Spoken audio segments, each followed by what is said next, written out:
Hello everyone, good morning. आज अपन प्रमेय के निदान के बारे में विचार विमर्श करेंगे।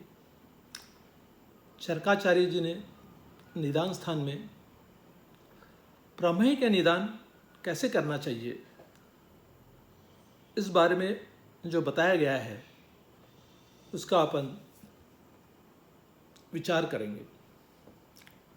तो स्पेशली चरकाचार्य जी ने प्रमेय के हेतु में बताया है कि आस्या सुखम स्वप्न सुखम दधनी ग्राम्योदकानुप्रसापयांसी नवान्नपानम गुडवैकृतम च प्रमेय हेतु कफकृच्च सर्वम। यानी प्रमेय के जो हेतु है, जो कारण बताया गया है, वह बताया है कि आस्या सुखम स्वप्न सुखम, यानी जो रईस है, जिनके पास पैसा है, गाड़ी बंगला है, जो सुख में ज़िंदगी बिता रहा है। अब सुख में है मतलब उसके पास पैसा है, पैसा है मतलब वो दिमाग से काम कर रहा है, तभी तो पैसा कमा रहा है। उसका मतलब कि उसको टेंशन है, वो टेंशन के कारण ही पैसा कमा रहा है, टेंशन लेके ही पैसा कमा रहा है।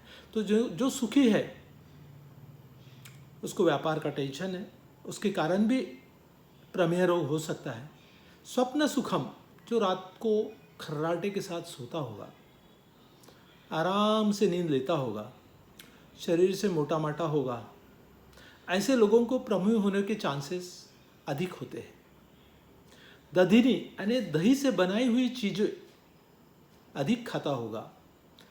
ग्राम्योदकानुप्रसापयांसी यानी गाय के छोटे गांव में गैया के कारण जो वस्तु उत्पन्न होती है, जैसे दूध हो गया, दही हो गया, घी हो गया, इन वस्तुओं का ज़्यादा सेवन करता होगा, रस सेवन करता होगा। वैसे ही नवान्नपानम, नवान्नपान यानी नवअन्न, जो वर्षा ऋतु में धान्य उत्पन्न होता है, जैसे इसी साल जो चावल उत्पन्न हुआ है, वो चावल बार बार खाने से या ज़्यादा खाने से भी प्रमेय उत्पन्न होता है। नवान्नपानम गुड़वैकृतम च, गुड़ यानी जो गन्ने का रस है, गन्ने के रस से जो गुड़ बनता है और उसके जो विकार यानी चीनी यानी शक्कर, इन पदार्थों का जो ज़्यादा सेवन करता है उनको प्रमेय होने का चांसेस, या ये प्रमेय के हेतु है, ये कारण है, ऐसा चरकाचार्य जी ने बताया है। अब प्रमेय में स्पेशली कफ का प्राधान्य होता है, लेकिन तीनों दोषों के कारण, और दुष्य में मेद, मांस, क्लेद, वसा, मज्जा, शुक्र और लसिका, ये जो दुष्य है, ये तीनों दोषों के कारण अगर ये दुष्य विकृत हो जाते हैं तो प्रमेय रोग की उत्पत्ति होती है, ऐसा चरकाचार्य जी ने बताया है। ये 3 दोष और ये 7 दुष्य, इनकी अगर समूर्छना हो गई तो प्रमेय रोग होता है। अब प्रमेय यानी क्या? तो मूत्र मार्ग से अपने शरीर के अंदर जो तत्व मूत्र मार्ग से निकलते हैं उसे अपन प्रमेय कहेंगे। जो अच्छे तत्व अपने मूत्र मार्ग से निकल रहे हैं उनको चरकाचार्य जी ने प्रमेय बोला गया है। प्रमेय भी चरकाचार्य जी ने बोला है कि 20 प्रकार के होते हैं।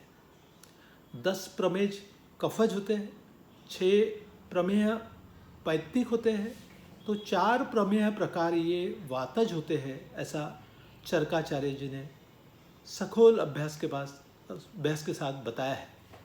अब इसके बारे में अपने को भी उन्होंने कफ के क्यों 20 प्रकार बताया है, पित्त के क्यों 6 बताया है, और वात के 4 क्यों बताया है, और कौन से बताया है, किस रूप में उन्होंने डिवाइडेशन किया है, इसके बारे में अपन विचार विमर्श करेंगे।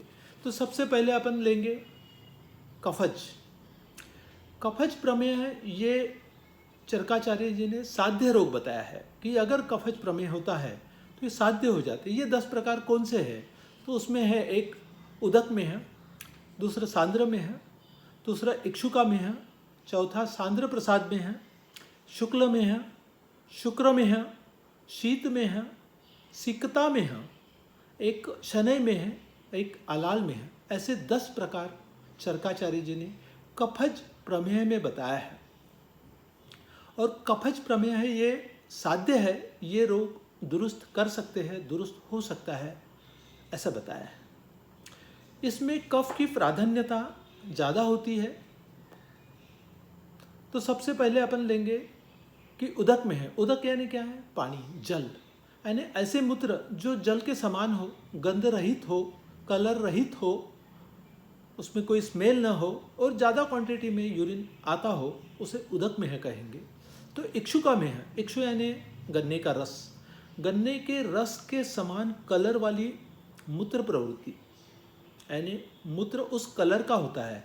अब अपने शरीर के अंदर कहीं मॉडर्न साइंस के हिसाब से अगर कहीं इन्फेक्शन है और वो इन्फेक्शन बढ़ गया और ऐसे कंडीशन में कुछ पसेल्स अपने बॉडी के अंदर तैयार हो रहे हैं और वो किडनी के थ्रू यूरिन के मार्ग से बाहर निकल रहे हैं, तो भी यूरिन इक्षु के कलर की आ जाती है।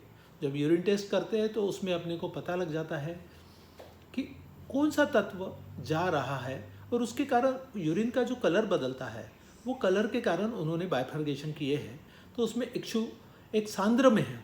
अब यूरिन से बहुत बार अल्कलाइन फास्फेट जाता है, तो उसको अपन सांद्र में है बताया गया है। वैसे ही सांद्र प्रसाद में है, यानी झाग युक्त, जैसे यूरिन पास होती है तो फेस आता है, झाग आता है, तो ऐसे इसमें सांद्र प्रसाद बोला है। एक शुक्ल में है, यानी यूरिन से यूरिया बाहर निकलना। यूरिया अगर बाहर निकल जाती है तो ऐसे सफ़ेद कलर का यूरिन हो जाता है।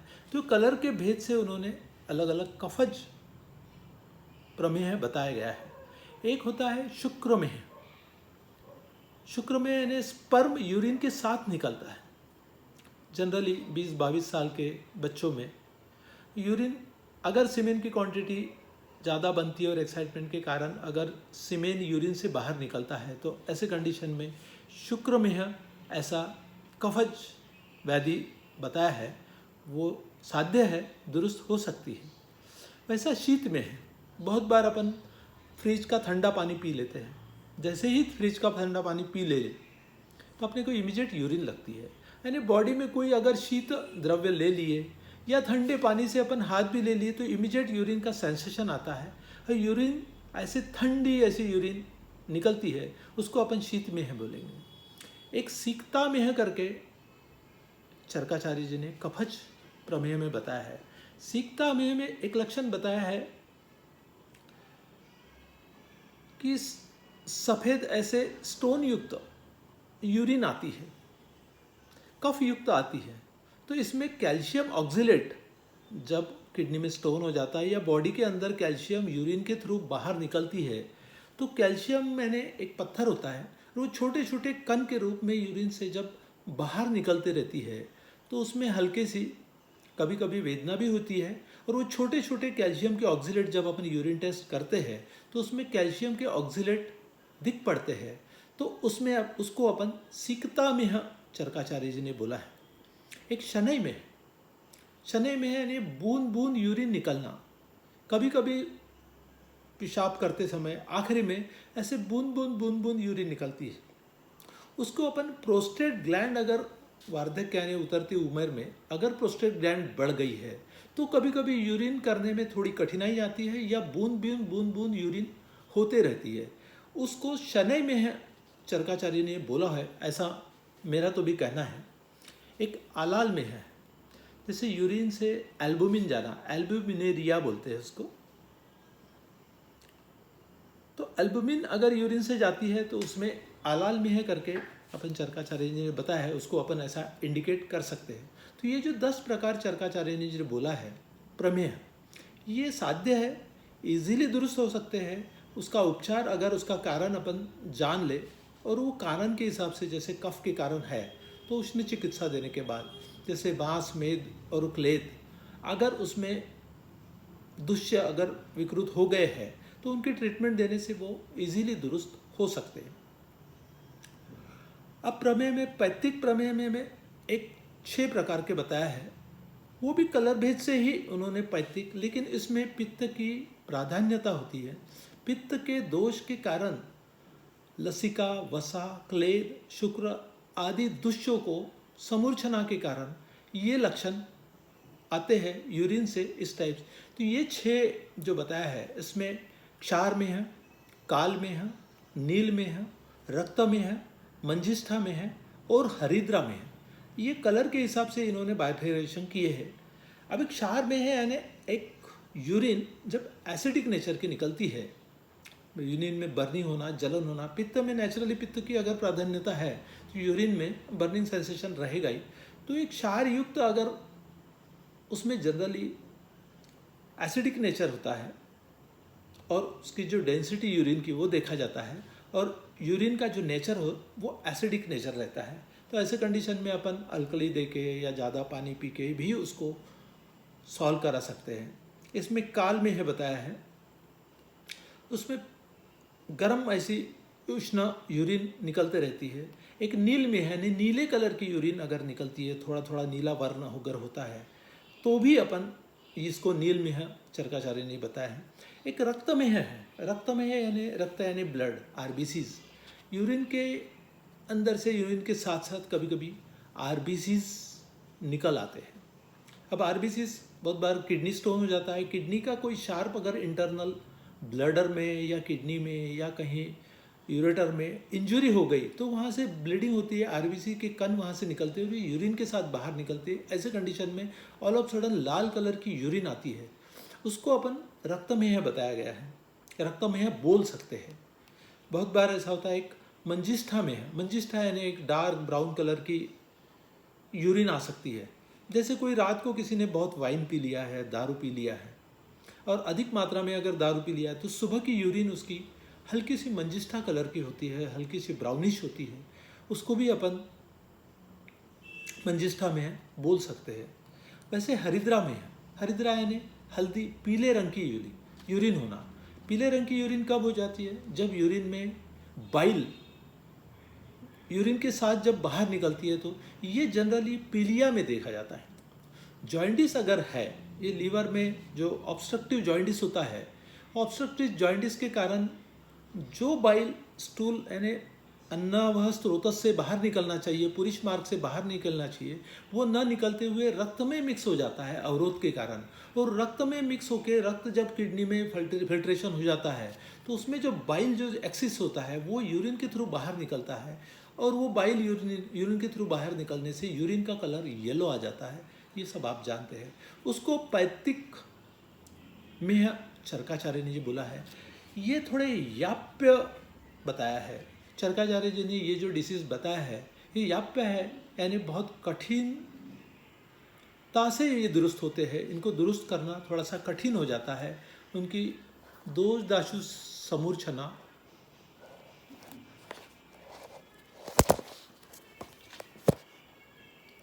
देखना जरूरी हो जाता है। अभी वातज प्रमेह चरकाचार्य जी ने बताया है, ये बहुत महत्वपूर्ण है।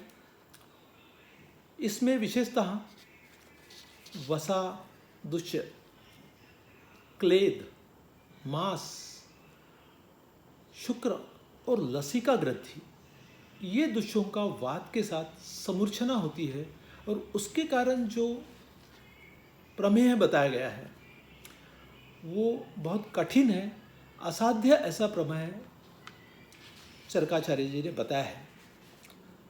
क्यों? कि इसमें जो दोष है वात, उसकी ट्रीटमेंट शीत है,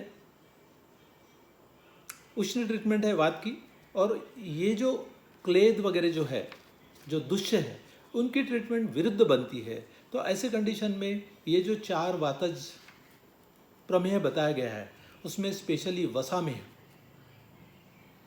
मज्जा में है, तीसरा हस्ती में है और चौथा मधु में है। ये जो 4 प्रकार बताया है वो कठिन बताया है। वसा में है यानी अपने शरीर के अंदर जो वसा है वो वात के साथ समूर्छना करके यूरिन के मार्ग से, जैसे यूरिन में प्रोटीन चले जाना, प्रोटीन जाना एक प्रकार का वसा में है अपन बोल सकते हैं। प्रोटीन यानी अपने शरीर का एक अच्छा तत्व होता है जो यूरिन के मार्ग से बाहर निकलता है तो अपने शरीर के अंदर बहुत ज़्यादा वीकनेस आ जाता है और ये अन्य दूसरे रोगों के कारण भी शरीर के अंदर कोई दूसरा रोग पनप रहा है तब भी इस टाइप से प्रोटीन बॉडी के यूरिन के अंदर से जा सकता है, उसे भी वसा में बोला है। मज्जा में यानी बोन मैरो के अंदर से अगर कोई प्रॉब्लम है बोन मैरो में और उसके कारण वात दोष के कारण वो अगर दूषित हो गया है और उसके कारण अगर यूरिन के अंदर से कोई तत्व बाहर आ रहा है तो वो भी एक कठिन रोग कहलाता है। और उसमें भी जनरली मेरे हिसाब से ऐसा लगता है कि जो ब्लड कैंसर जो होता है, ब्लड कैंसर में वसा और मज्जा स्पेशली मज्जा से जो तत्व खराब हो जाते हैं, वहाँ से जो ब्लड इम्प्योर हो रहा है या ब्लड में जो विकृति आ रही है और उसके कारण अगर बॉडी के अंदर प्रमेह जो है वातज जिसको अपन मज्जा में बोलेंगे, वो अगर जा रहा है तो शरीर कृश बनते जाता है, शरीर वीक बनते जाता है, शरीर के अंदर के प्रोटीन बाहर निकलते रहते हैं और ऐसे रोग बहुत कठिन होते हैं। वैसा ही सबसे लास्ट ऐसा एक चरकाचार्य ने जो बताया है जो आज के घड़ी में बहुत पॉपुलर है, वो है मधुमेह। मधुमेह को अपन डायबिटीज़ बोलने में हरकत नहीं, यानी यूरिन के मार्ग से शर्करा बाहर निकलना। शर्करा यूरिन के थ्रू बाहर निकलते रहती है तो शरीर धीरे धीरे गलते रहता है, भूख नहीं लगती, कमजोरी आ जाती है और ऐसे रोग बहुत कठिन होते हैं दुरुस्त होना। आज भी बोलते हैं किसी को अगर डायबिटीज़ हो गया तो ज़िंदगी भर वो गोली लेते रहता है, उसको दुरुस्त करना बहुत कठिन होता है। तो तभी चरकाचार्य जी ने बताया है कि ये जो मधुमेह है इसको अपन डायबिटीज़ बोल सकते हैं।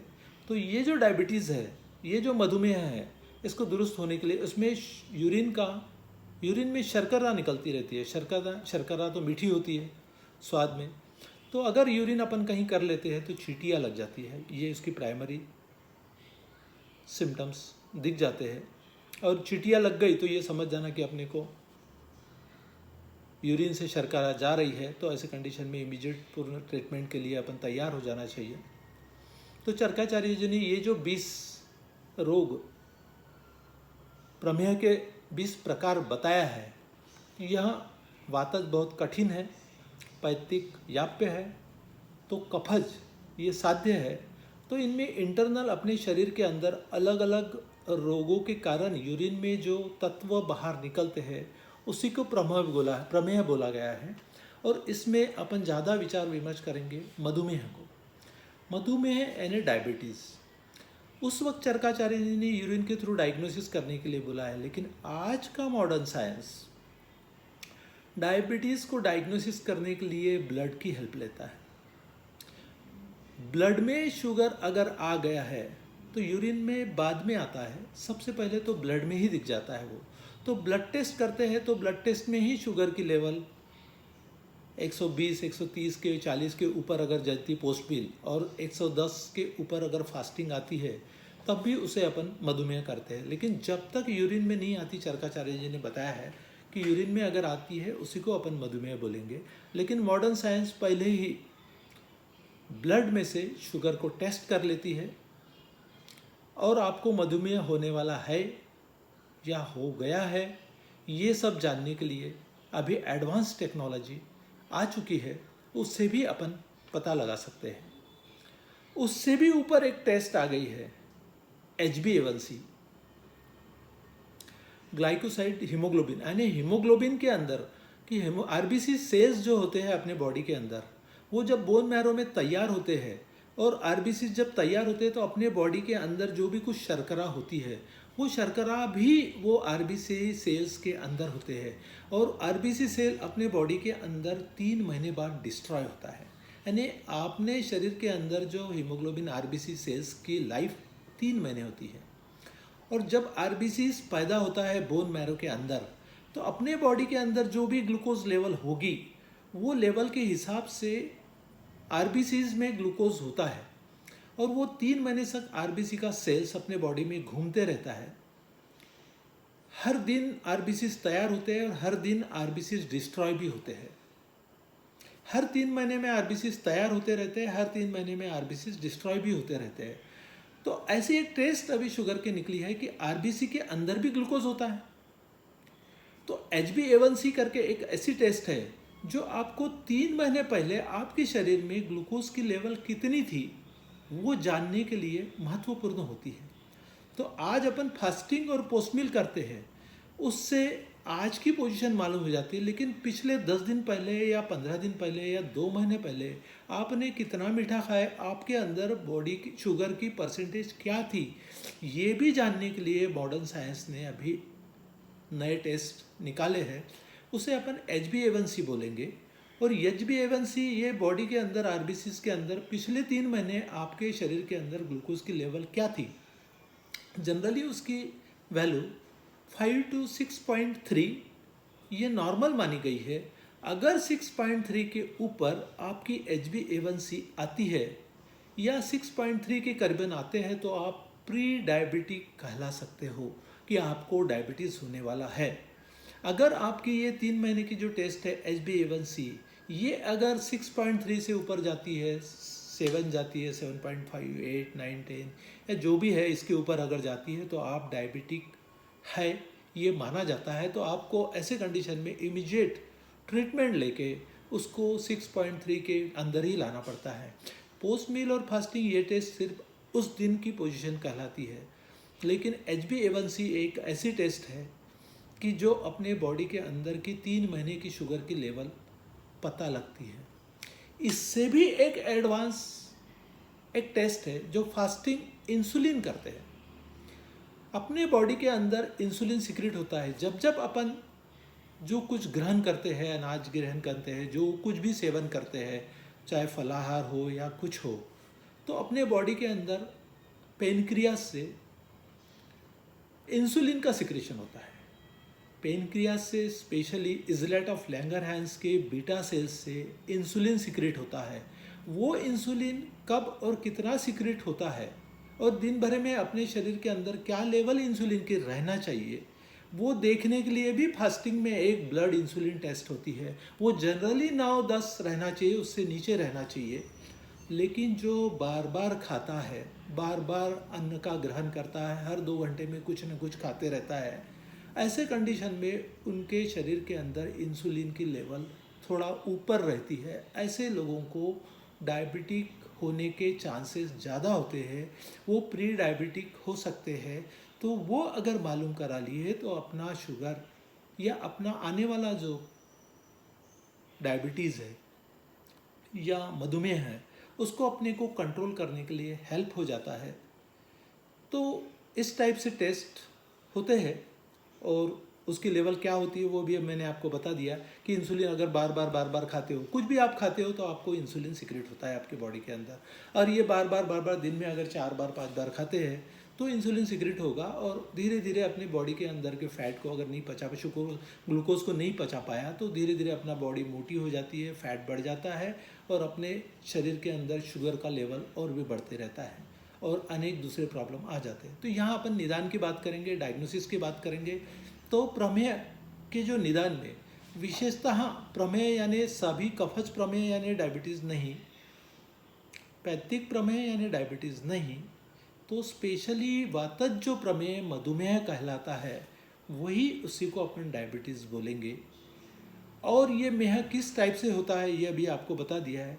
अभी सेकेंड ईयर में है आप, यहाँ अपन निदान के बारे में अभी तक चरकाचार्य ने जो बताया है उसके बारे में और मॉडर्न साइंस इसमें क्या बोलता है ये भी मैंने आपको बता दिया है। थोड़ी सी बात थोड़ी ट्रीटमेंट की तरफ मैं यहाँ ज़्यादा नहीं जाना चाहूँगा, लेकिन अपने आयुर्वेद में गुड़ची एक ऐसा द्रव्य है जो इस रोगों में बहुत ही हेल्पफुल है। गुड़ची के बारे में मैं बताना चाहूँगा। एक श्लोक है, गुड़ची कटुका तिक्ता स्वादुपाका रसायनी। देखो गुड़ची का रस क्या बोला है, गुड़ची कटुका तिक्ता, कटु और तिक्त है। कटु और तिक्त ये कफनाशक भी है और वातनाशक भी काम करें। स्वादुपाक यानी मधुर पाक है इनका, ये मधुर है लेकिन कटुतिक्त रस होने के कारण अपने शरीर के अंदर को कफ को कम करते हैं और रसायनी बुलाया है यानी ये रसायन भी है। तो प्रमेय में सबसे ज़्यादा रसायन ट्रीटमेंट देना चाहिए ऐसे चरकाचार्य जी ने बोला है।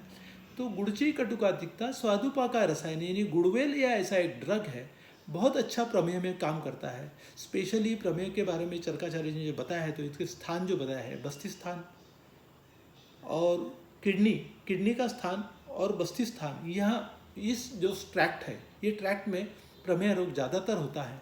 तो ऐसे कंडीशन में और एक ड्रग बताया है गोखरू। ये जो ड्रग है स्पेशली यूटीआई में, किडनी, बस्ती में बहुत अच्छा काम करने वाला है। स्पेशली मुझे ये बताना है यहाँ कि गोखरू ये नेफ्रॉन को अच्छा करने में या गुड रखने में बहुत सहायता देने वाला ड्रग है। तो गोखरू और गुड़ुची ये दो ड्रग जो काष्ठौषधि है, चरकाचार्य जी ने इनको रसायन भी बोला है, और एक अश्वगंधा जो इम्यूनोमॉड्यूलेटर है। तो गुड़ची, गोखरू और अश्वगंधा ये तीनों ड्रग रसायन भी है, इम्यूनोमॉड्यूलेटर है, और ये तीनों ड्रग अगर आप देते हैं तो प्रमेय पे आप निश्चित ही आप कंट्रोल पाते हैं। ऐसे रोगों को आप निश्चित ही कंट्रोल, ये तीन ड्रग तो ऐसे सिंपल है कि आपको बिल्कुल डेफिनेट प्रमेय रोगों में एकदम सही काम करने वाले हैं। अब जब आप फाइनल में जाएंगे तो प्रमेय की चिकित्सा के बारे में अपन डिटेल में सोचेंगे। अभी ये निदान के बारे में इतना मैंने कह दिया है और ये आप जान गए हैं। रंग भेद से, कलर भेद से अपने शरीर के अंदर यूरिन का जो कलर निकलता है, शरीर के अंदर के जो तत्व बाहर निकलते हैं, और वो तत्वों के हिसाब से शरीर यूरिन में जो कलर भेद होता है, उसी की ये 20 प्रकार बताया है। लेकिन 20 प्रकार बताते हुए भी चरकाचार्य जी ने कफज को साध्य बोला है, पैतृक को याप्य बोला है, और वातज प्रमेय को असाध्य रोग बोला है।